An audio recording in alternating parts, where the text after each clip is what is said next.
Hello and welcome back to another Geek Lunch Meet. I'm your host Chris. As usual, here we are at the end of October. Halloween is upon us. If you haven't seen my Halloween special already, check that out. Posted that middle of last week. I'll just go through any sort of horror films and books and comics and things like that. If you fancy that, say check that out. If you could subscribe to the channel as well, that would help us out a great deal. Give us a thumbs up, hit the subscribe button. Now, this week, what have we had this week? We had the announcement that Dune 2 has officially been green lit and will be coming to us in 2 years' time, October 2023. Now, I managed to see Dune last week. Absolutely loved it. It's good to see a big sci-fi epic that's doing some good business as well. I haven't read the book, I must admit. I know we had it as a kid. I can distinctly remember it on my dad's bookshelf. I think it was the tie-in version to the David Lynch movie. I have seen the David Lynch movie, though it hasn't been for a while. I did catch a bit of it. Was on TV here in the UK the other day, and it sort of brought back some memories. But I wasn't massively familiar with the plot. I know all the basics. I know that you've got Arrakis, the sand planet, and the worms and the spice, and the Fremen with their blue eyes out in the desert. But I knew the basics of it. But yeah, what an epic film Denis Villeneuve has put out. Very similar in places, I thought, visually to Blade Runner 2049. And also, it feels more like almost like an historical movie rather than a sci-fi movie. They've got tech, they've got the portable force fields they wear, and obviously they've got interstellar travel and all things like that.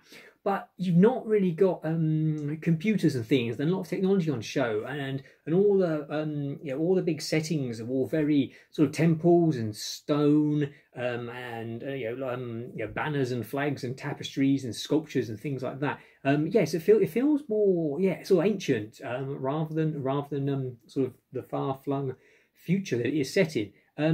And those sets are absolutely gorgeous. The film, if the film doesn't win, set design, costume design, makeup, all those sorts of things, clear up at the Oscars, I'll be highly surprised.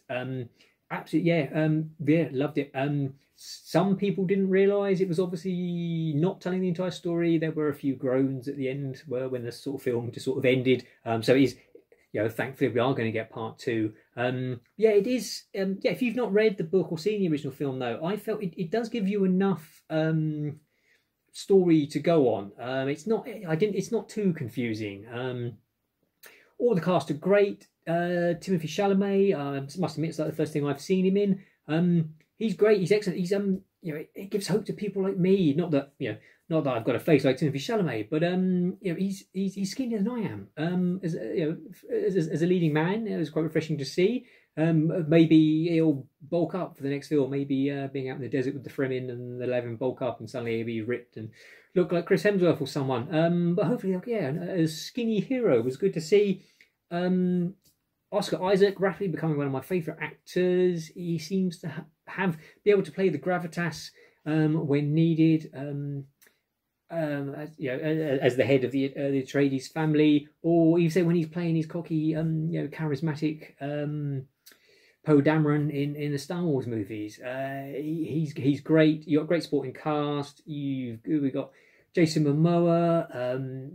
Does his usual big hulking Jason Momoa thing. Rebecca Fergusson as Jessica is great. Charlotte Rampling as the mother, the head of the Bene Gesserit, the sort of space witches, I suppose they are. We got Josh Brolin. Is Josh Brolin? I can't watch him now. I hear his voice about thinking of Thanos, but so you've got more of that. And is it Stellan Skarsgård as the Baron, a big revolting fat huge grotesque bad guy. Absolutely, he's absolutely fantastic in that as well. And I have to mention the music and the sound, Hans Zimmer's sound, and the whole soundscape, the mixed in with the effects, very similar to Blade Runner 2049 again. Go and see it on a big screen with a huge soundtrack. I can't wait to get it. To watch it again on Blu-ray, hopefully with like a Dolby Atmos soundtrack here, and watch the house vibrate. Dune, absolutely fantastic, and we're getting the sequel October 2023. What else this week?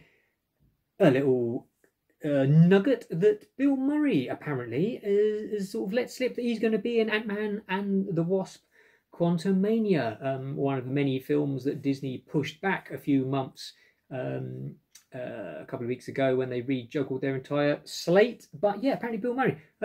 What's not to like? Bill Murray's going to turn up in the MCU. Obviously, no idea what he's going to be playing or how big a part he will have, but always welcome.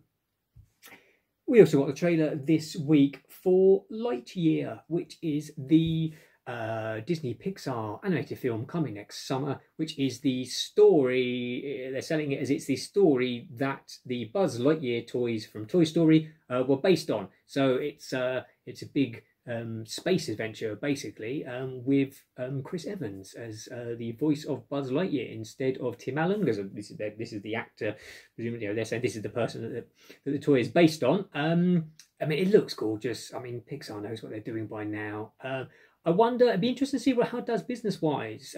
Sort of action animation never seems to do as well as as the cutesy stuff with the songs. Things like Treasure Planet, Atlantis: The Lost Empire that Disney put out. Absolutely gorgeous films, and I love them. But they didn't do big business, and most people don't sort of seem to remember them very fondly. Because people just go for the Disney cutesy talking animals and and the musicals. So hopefully, I'm saying the fact that it's a sort of pre-existing subject. At any rate, it's Buzz Lightyear. Everyone loves Toy Story.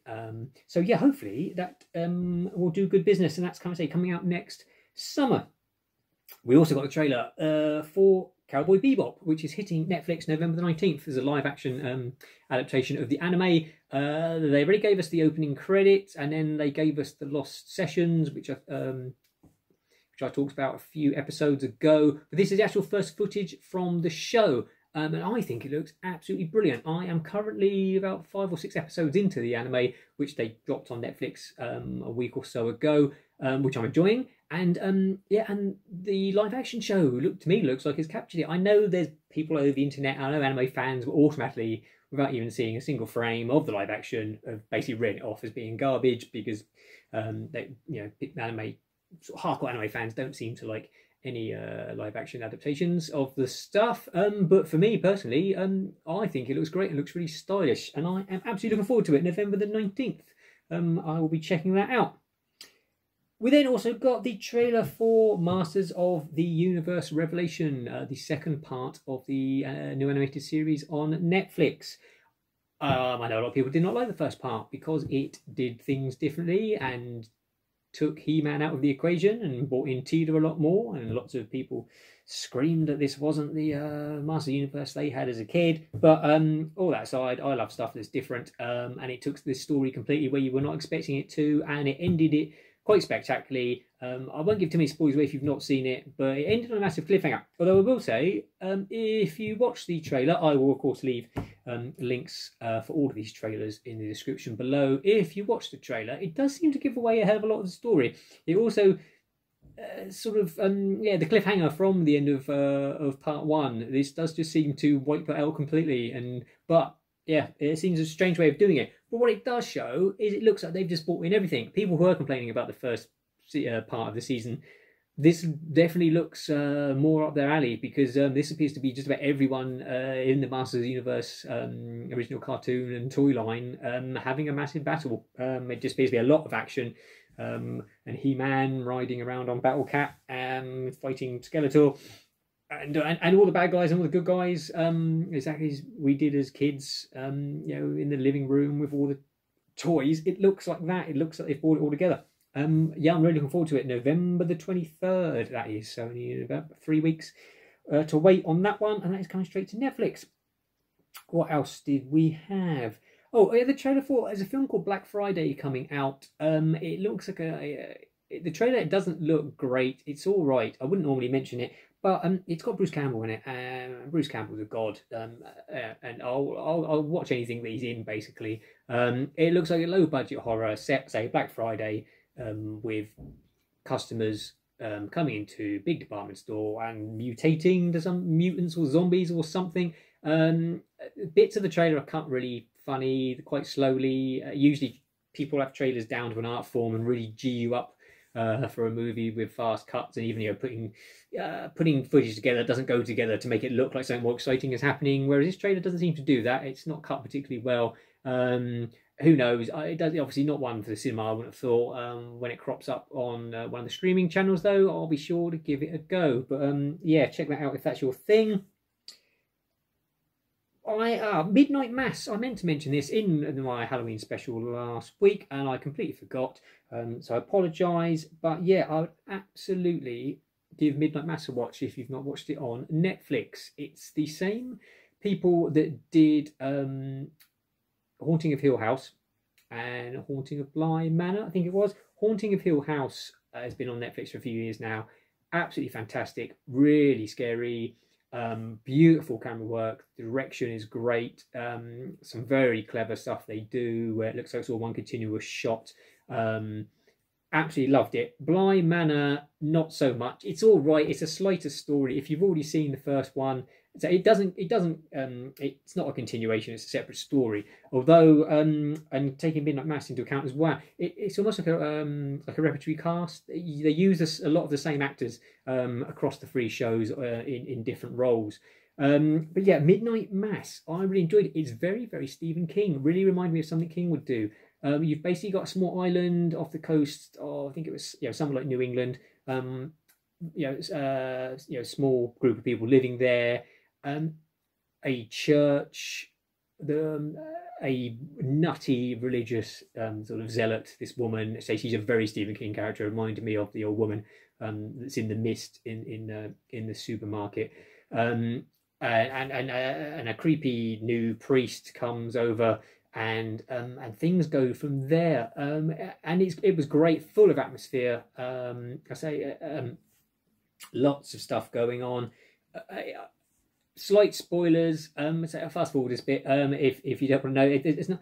There is some bits where you realise that a lot of the cast are wearing old age makeup. They're not as old. It was given away. Henry Thomas, who was Elliot in E.T. And obviously he's a lot older now. He's slightly older than me. But it made him up to look really old. And then you realise that a lot of the other characters have also been made up to look really old, which sort of leads you in the direction the story's going, because there's only one reason for ever old age makeup on someone is so you're going to see them later on, and they've got young again. Unless for some strange reason it's Prometheus, because Guy Pearce obviously was in the old age makeup as the old man, and you're expecting to see him young later on, like when he met the engineers. But yeah, no, not at all. They just went with no. Let's not get an old guy. Let's get Guy Pearce in makeup. But I digress. That was the least of Prometheus' problems, to be honest. But yeah, Midnight Mass. If you want to be scared, say if you're watching this on Halloween, check that out. I think it's only seven episodes, something like that. Yeah, really enjoyed that one. That's about it for this week. What we got next week? Eternals, Marvel's Eternals, the next big movie in the MCU comes out. I've got tickets booked for Friday night, so I'll let you know what I think of that next week. I did also get to go to London during the week and saw the play The Shark is Broken, all about the making of Jaws. I will put a separate video up for that in a few days' time, so have a look out for that if you would like. So yeah, until next time, take care and eat geek and be merry.